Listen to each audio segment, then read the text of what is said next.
उनके कहा मच्छर गरुड़ की महिमा को क्या जान सकता है?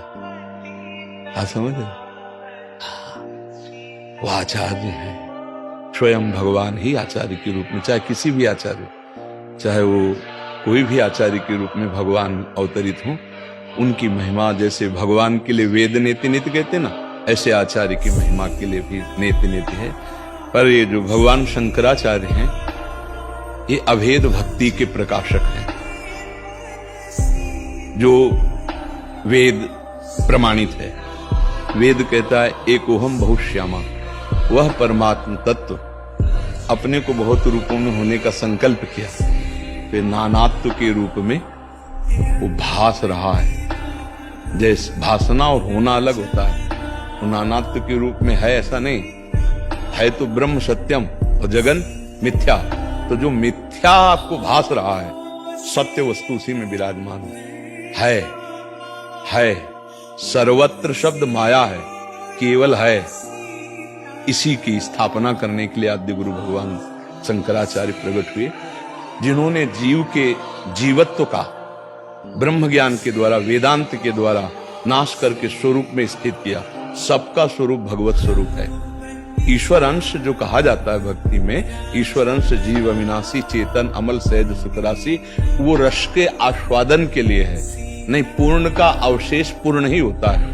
वेद जो कहता है पूर्णमदः पूर्णमिदं पूर्णात् पूर्णमुदच्यते पूर्णस्य पूर्णमादाय पूर्णमेवा वशिष्यते। तो जो शेष बचा वो क्या? पूर्ण। तो जब भक्ति की चरम अवस्था को उपासक प्राप्त होता है, तो उसी पूर्णता को प्राप्त होता है जो ज्ञान में।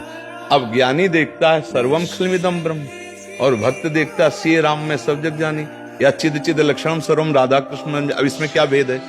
रास्ते अलग हैं। एक जाकर के अभेद हो जाता है मैं में, और एक जाके मैं को आराध्य देव में लीन कर देता है। जो भक्ति की लीनता है, वो ब्रह्म नहीं, माया नहीं, नहीं जीव नहीं काल, अपनी उसुधि ना रहे, एक रहे नंदलाल, बचा एक ना। और जो ज्ञान की सिद्धता है, वो सबको अपने में लीन करके मैं तत्व का। तो श्री कृष्ण चंद्र जी ने भागवत में कहा, जब सृष्टि नहीं थी तो मैं, जब सृष्टि नहीं रहेगी तो मैं, बीच में मैं ही मैं, मत्ता पर तरम नान्यत किंचित अस्ति धनंजय।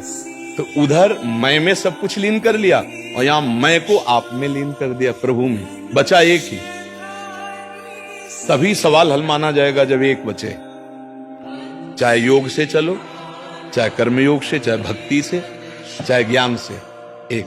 तो आद्य गुरु भगवान शंकराचार्य वेदांत अपने स्वरूप का बोध कराने के लिए अवतरित हुए, लाखों जीवों को परम पद में आरूढ़ किया, और विश्व विजय करके ये जो 4 बड़े बड़े मठ स्थापित किए।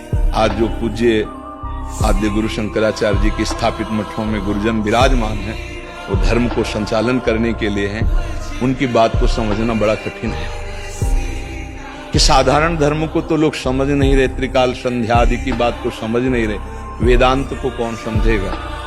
ये कलिकाल मलायतन मन कर देख विचार। तो उनकी बात को समझने के लिए थोड़ी योग्यता चाहिए।